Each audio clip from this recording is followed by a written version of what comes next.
السلام علیکم، welcome to my channel sad novels point. ایک لفظ عشق دوسری قسط۔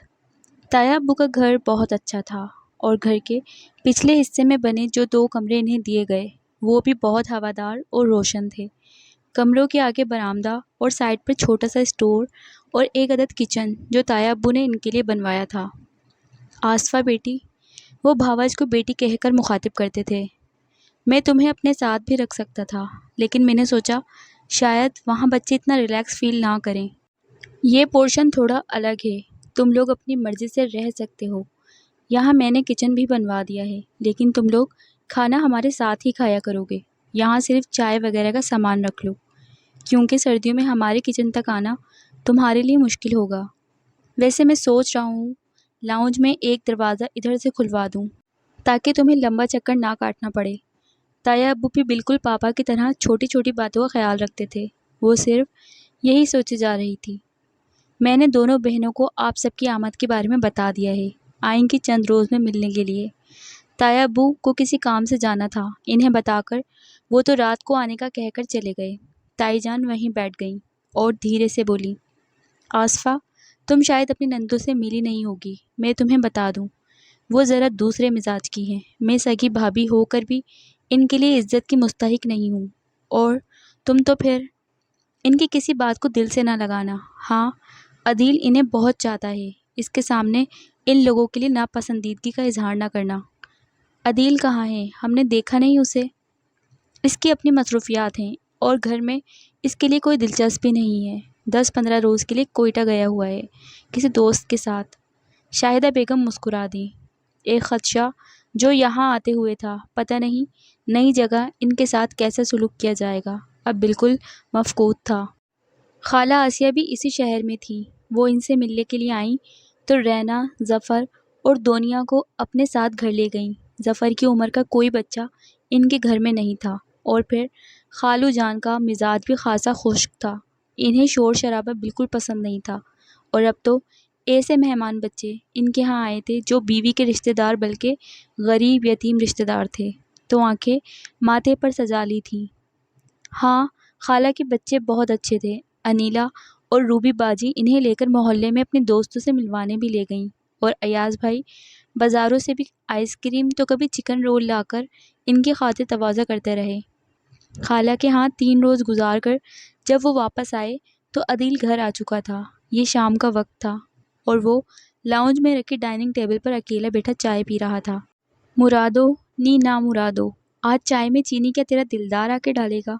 اس کی آواز پر لبیک کہتی مرادو کچن سے شوگر پاٹ لیے دانتوں کی نمائش کرتی حاضر ہوئی۔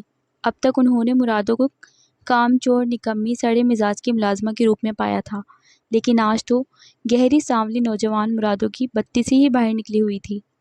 وہ جی، ہانڈی بھی تو ساتھ ساتھ بھون رہی تھی، مجھے شک ہے چینی میں نے ادھر ڈال دی ہے۔ شاباش، آئندہ اگر چینی سالن میں ڈال دو تو پھر پتی اور دودھ بھی ادھر ہی ڈال دیا کرو، تاکہ 2 کاموں کا سیاپا ہی خلاص ہو جائے۔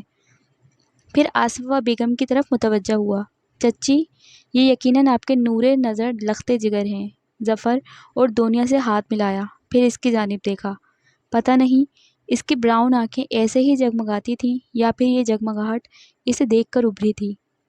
ہاتھ اس کی جانب بڑھایا، وہ جھجکی تو مسکرا کر ہاتھ پیچھے کر لیا، مگر وہ مسکراہٹ رینا کھسیا گئی اور اسے لگا عدیل کی موجودگی کچھ آسان ثابت نہیں ہوگی۔ اسی دوران تائی جان بھی ٹیبل پر آ چکی تھیں۔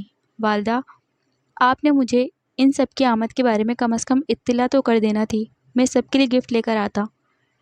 تمہارا چکر تو لگتا ہی رہتا ہے، اب کے جاؤ گے تو لے آنا۔ ایسا کرتا ہوں جو ثنا اور شمع کے لیے لایا تھا ان میں سے کچھ دے دیتا ہوں۔ اور آپ نے پھپھو کے ہاں فون تو نہیں کیا ہوگا؟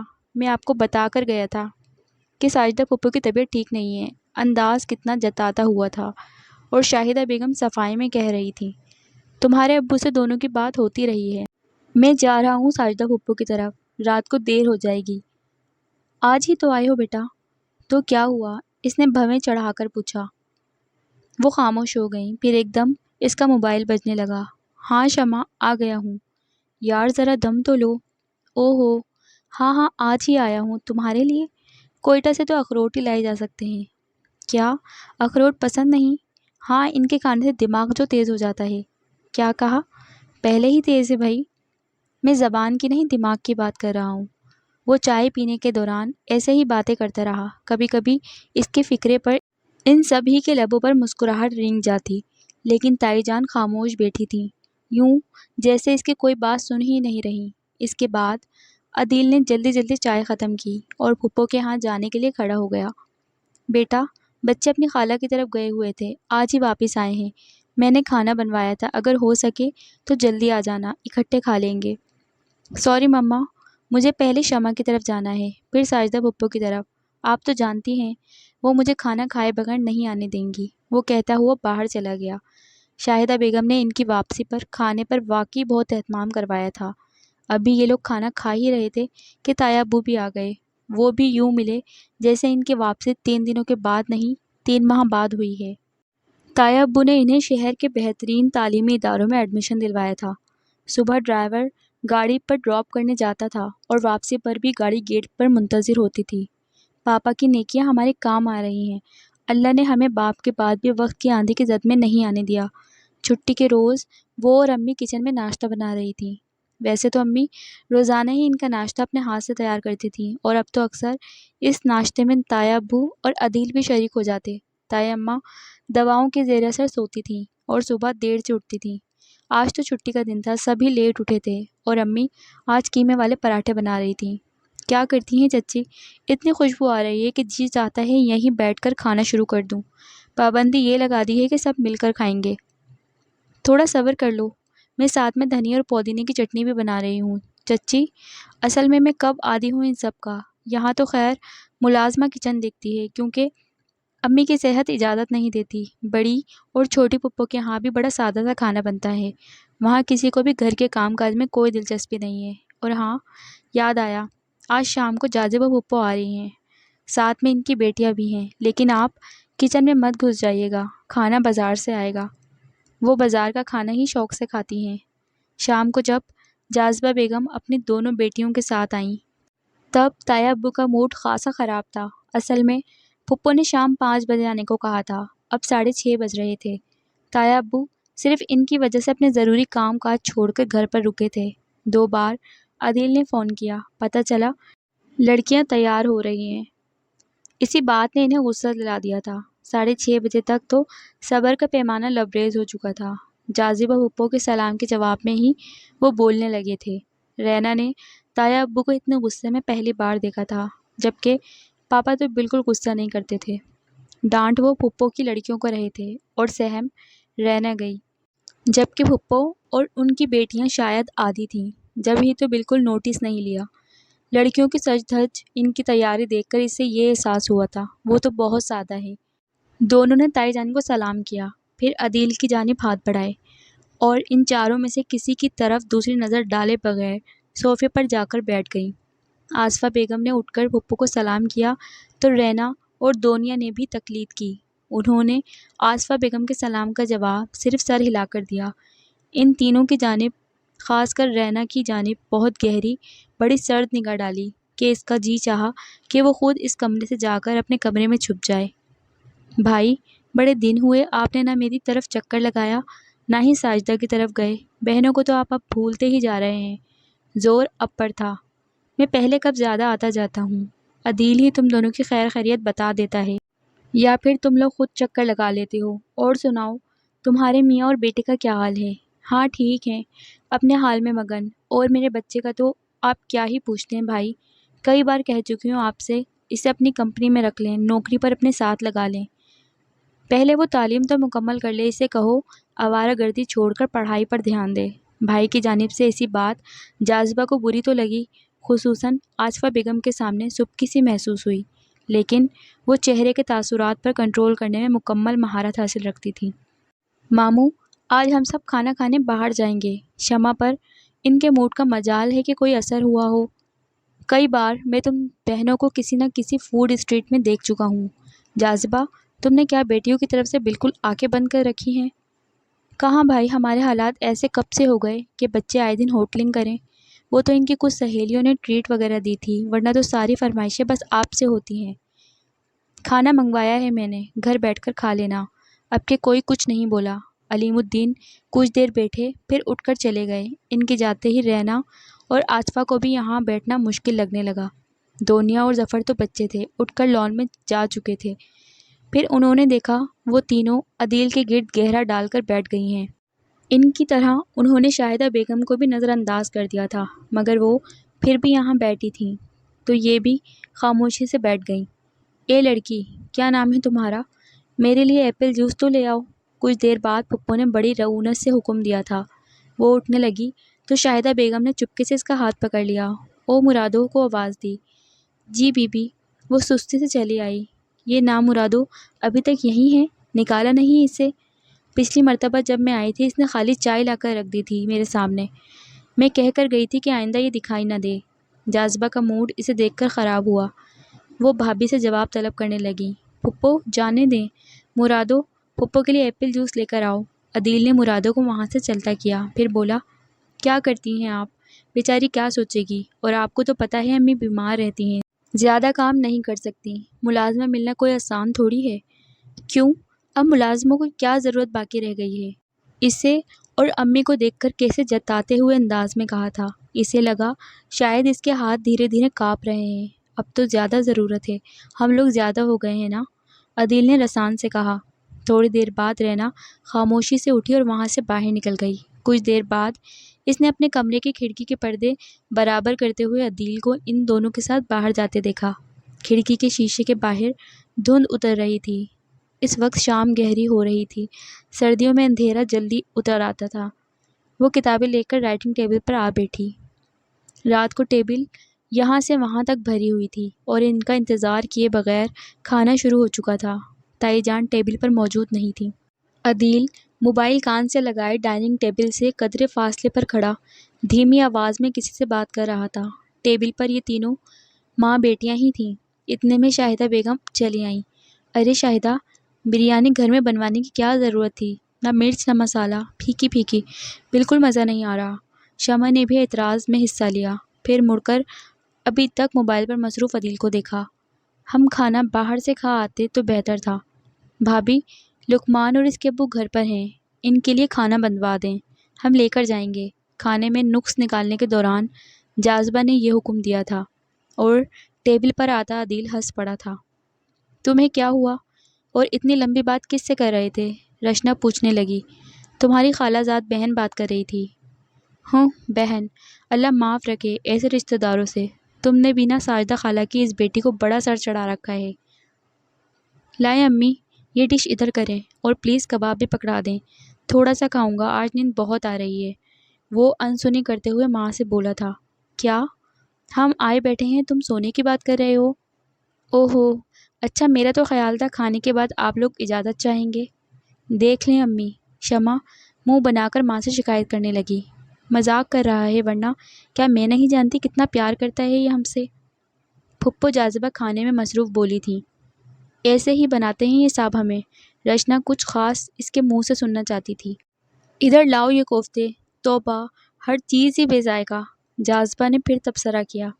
پھپھو، اب تو لگتا ہے مجھے ہی کوکنگ سیکھنی پڑے گی، وہ فکر مندی سے کہہ رہا تھا۔ کیوں؟ لوگ کم تھوڑی ہیں گھر میں، یہ سیکھیں۔ حالات اچھے نہ ہوں تو ہنر ہاتھ میں ضرور ہونا چاہیے، یہی کام آ جاتا ہے۔ چھوٹے بچوں کا ساتھ ہے، کوئی دوسرا بھلا کتنے عرصے بوجھ اٹھا سکتا ہے؟ اور ان کے ہاتھ رک گئے تھے۔ اپنی بات کہہ کر وہ پھر کھانے کی طرف متوجہ ہو گئی تھی۔ باہر بھی ویسی ہی تاریکی تھی جیسی رینا کے اندر اترنے لگی تھی۔ پاپا، میرے اچھے پاپا، اس کا جی چاہا وہ چیخ چیخ کر رونے لگے۔ ساجدہ کو پتہ چلا جاذبہ بھائی کے ہاں آئی تھی تو انہوں نے بھی بیٹی کے ساتھ ادھر آنے کا پروگرام بنا لیا۔ امی، آپ فون پر ان سے پوچھ لیں وہ کیا کھانا پسند کریں گی۔ مہمان کو آ کر کھانا بھی اس کے پسند کا نہ ملے تو اس سے بڑی بات کیا ہوگی؟ اور یہ تو ان کے بھائی کا گھر ہے، اس گھر پر پورا حق ہے ان کا۔ جاذبہ کے آنے پر جو کچھ بنا تمہارے ابا کے کہنے کے مطابق ہی تھا، شاہدہ بیگم نے وضاحت کی تھی۔ پاپا کو تو بس اپنی مرضی ٹھوسنے کی عادت ہے، یہی بہتر ہے اس مرتبہ آپ پپو سے پوچھ لیجئے۔ ٹھیک ہے۔ باوجود ناگواری کے شاہدہ بڑے تحمل سے بولی تھیں۔ جانتی تھیں یہ سب شکایتیں جاذبہ اور لڑکیوں نے اس سے کی ہیں، حالانکہ انہوں نے اس روز کھایا بھی ٹھیک ٹھاک اور گھر بھی لے کر گئی تھیں۔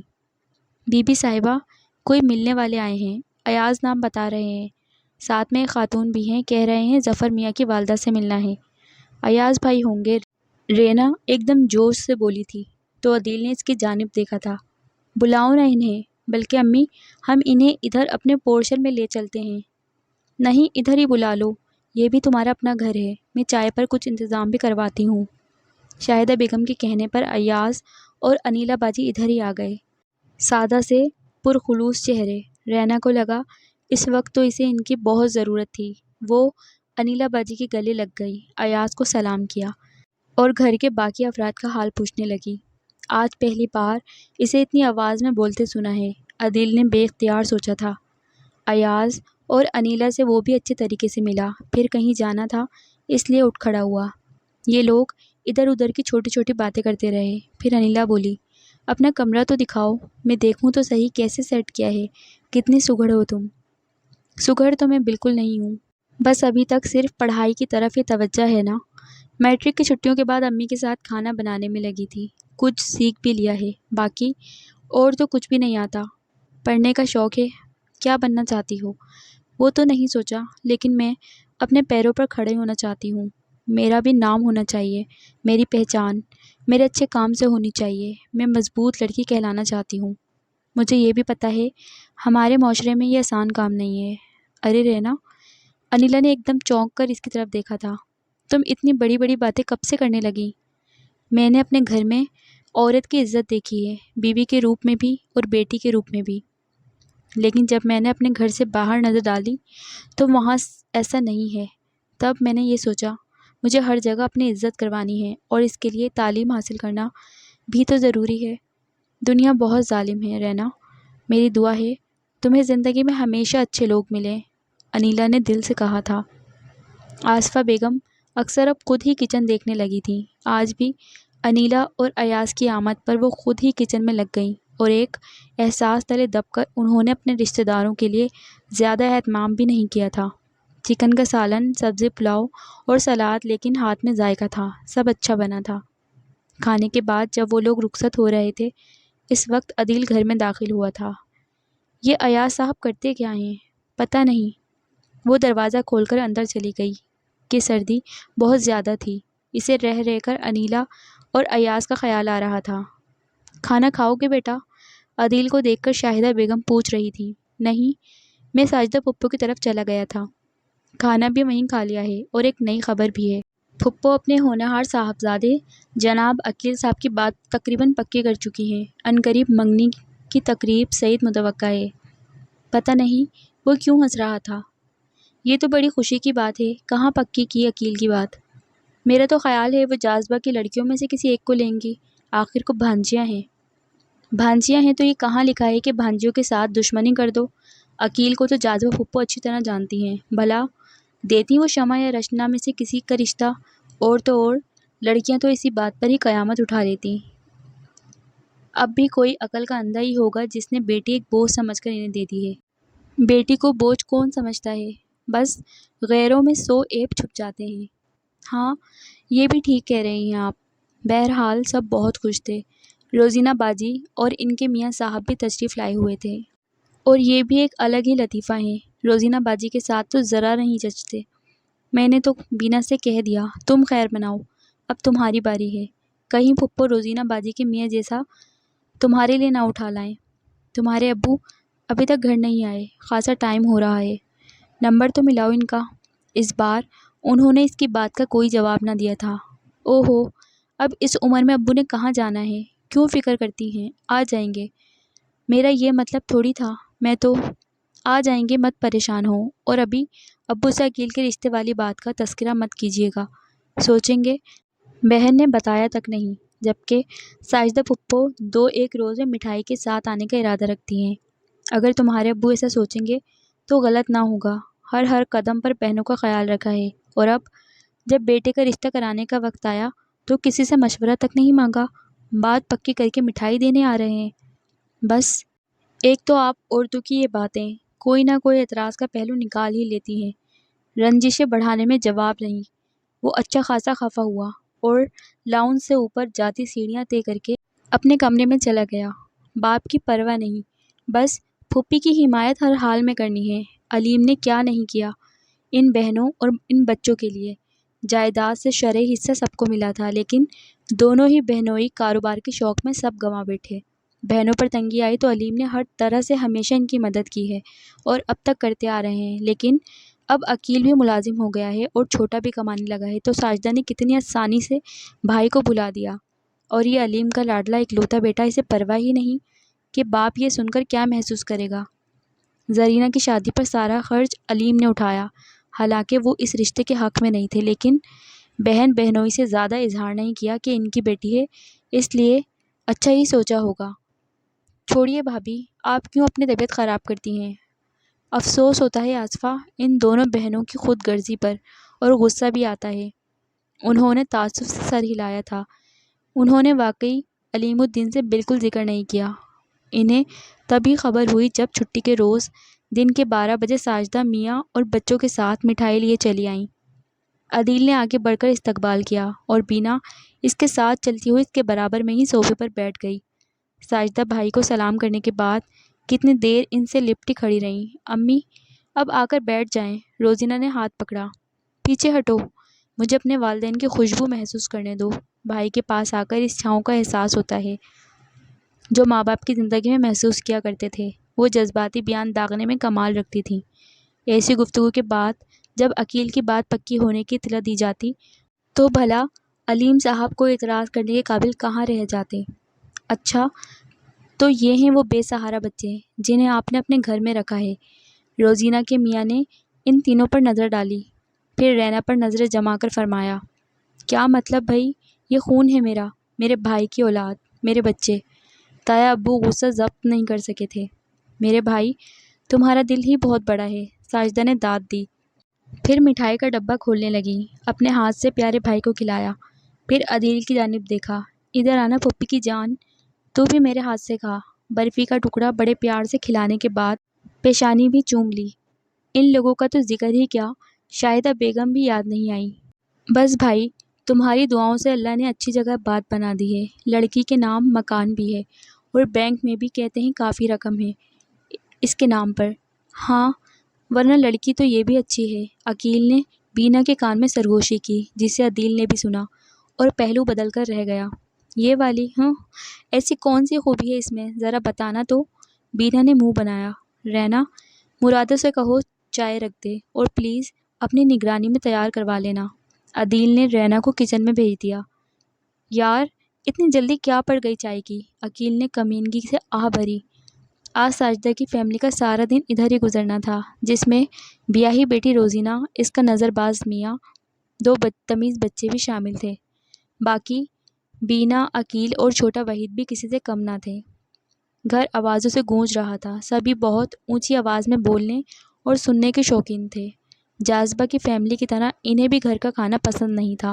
آج بھی ان کی پسند پر تایا ابو نے آرڈر لکھوایا تھا، باقی کچھ کام گھر پہ بھی ہو رہا تھا۔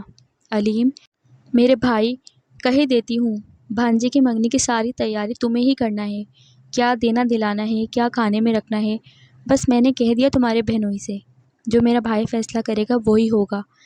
ارے آپا مجھے تو تمہاری خوشی عزیز ہے، تم جو کہو گی میں ویسا ہی کروں گا۔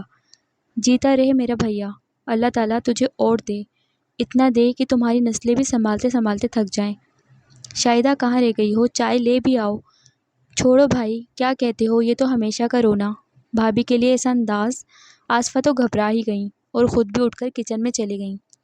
آؤ آصفہ، آج تو سارا دن کچن میں ہی گزرے گا، اور ایک طرح سے تو یہ غنیمت ہی ہے، شاہدہ دھیرے سے بولی تھی۔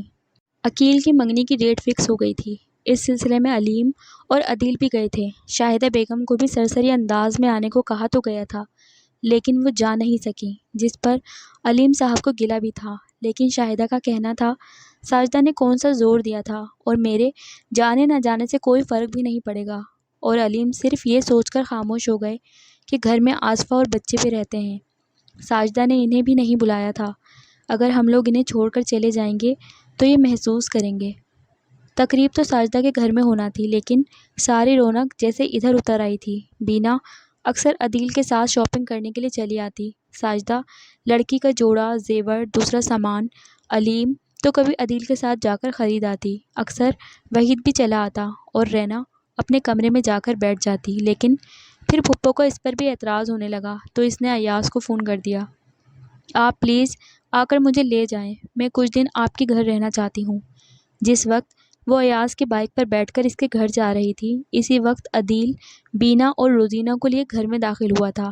لو، ہمارے ساتھ تو سیدھے منہ بات بھی نہیں کرتی، یہ کون سا سگا ہے اس کا جس کے ساتھ سیروں پر جا رہی ہے؟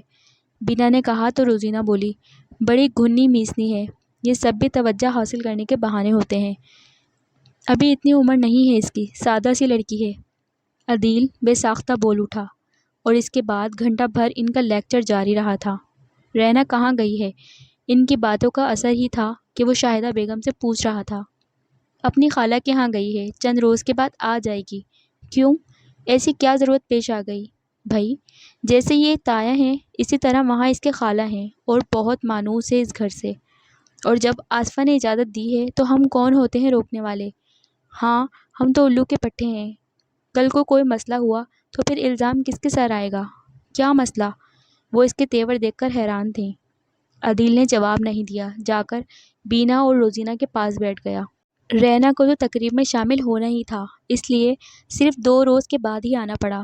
تقریب کے دوران اندازہ ہوا جاذبہ اور ساجدہ پھپھو کی لڑکیاں ایک دوسرے سے خاصی بیزار بلکہ کھار کھاتی ہیں، اور تو اور رشنا اور شمع سگی بہنیں نہیں ہیں، روٹھی روٹھی سی ہیں۔ خاص کر عدیل کے معاملے میں وہ تینوں ایک دوسرے کو کوئی بھی رعایت دینے کے لیے بالکل تیار نہیں تھیں، اور تینوں کو اس سے کیا دشمنی ہے، اسے دیکھتے ہی تیوری کیوں چڑھا لیتی ہیں، یہ بات وہ بالکل سمجھ نہیں پائی تھی۔ تقریب کے روز جب وہ ہلکی سی ایمبرائڈری سے سجا نیلے رنگ کا سوٹ پہن کر تیار ہوئی اور سامنے آئی تو عدیل نے بے ساختہ کہا تھا، بہت اچھی لگ رہی ہو۔ وہ عمر کی اس دور سے گزر رہی تھی جہاں دامن بچاتے بچاتے بھی جل جایا کرتے ہیں اور دل ذرا ذرا سی بات پر دھڑک اٹھتا ہے۔